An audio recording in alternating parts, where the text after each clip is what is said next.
जब तक हम जानते नहीं तब तक अलग अलग, जब जान लेते हैं तो एक। परमात्मा हम सभी के भीतर है।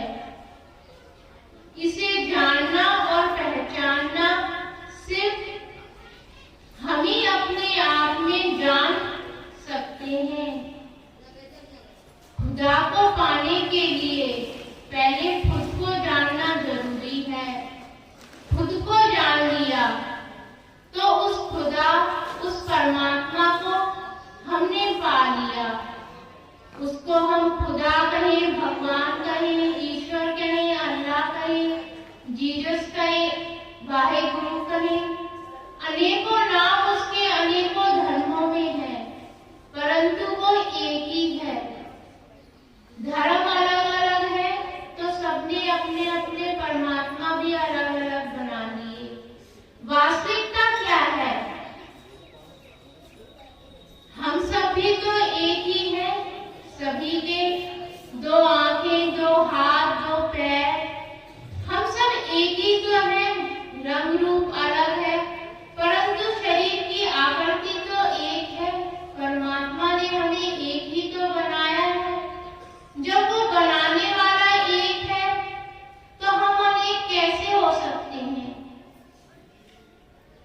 अलग अलग धर्मों में सब विभाजित हो गए हैं तो इसका अर्थ ये नहीं कि सबके भगवान भी अलग अलग हो गए हैं। सबकी अपनी अपनी समझदारी है कि वो किस तरह से ईश्वर को मानते हैं। मानते सभी है परमात्मा को। कोई किसी रूप में मानता है, कोई किसी रूप में, मगर वास्तविकता क्या है? वास्तव में परमात्मा कहाँ है? कहते हैं परमात्मा को पाने के लिए परमात्मा ने स्वयं कहा कि गंगा में स्नान करने से यदि मैं मिल जाता तो उस जल में रहने वाले सभी जल जीवों को मैं प्राप्त हो जाता। गंगा है, यमुना है, सरस्वती है और अनेक स्थान है जहाँ पर हम स्नान करते हैं।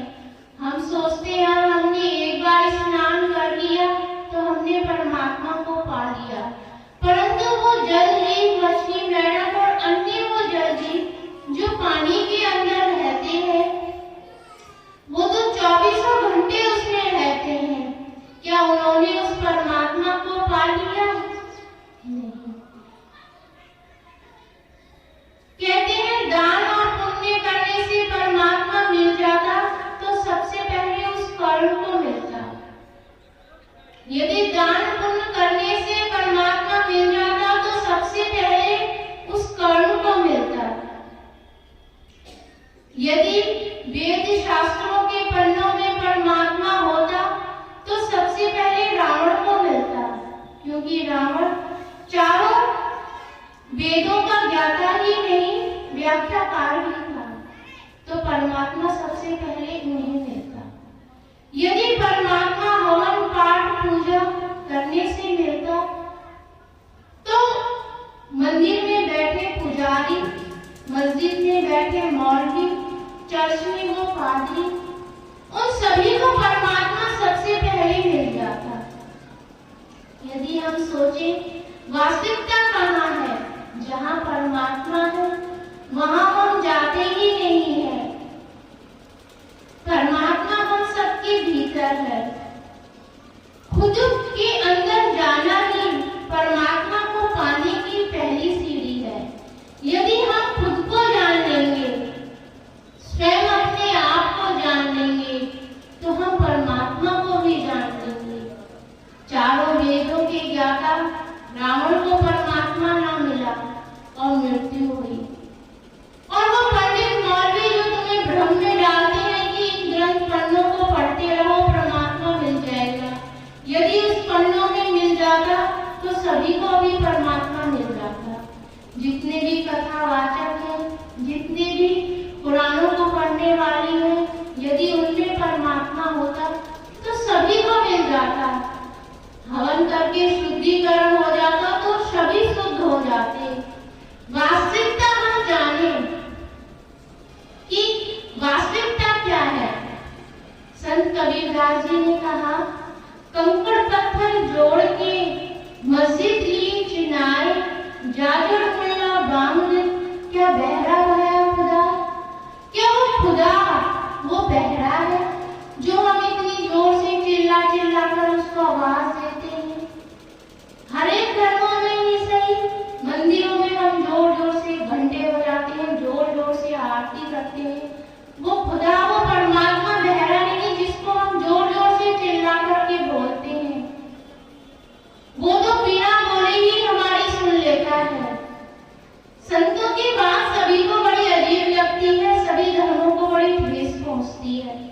यहाँ पर किसी धर्म के विरुद्ध कोई बात नहीं की जा रही। यहाँ पे वो संतों की वो सत्यवाणी बोली जा रही है, जिसको कि हम समझें और अपने जीवन में बदलाव लाएं। सत्यता ही संत है।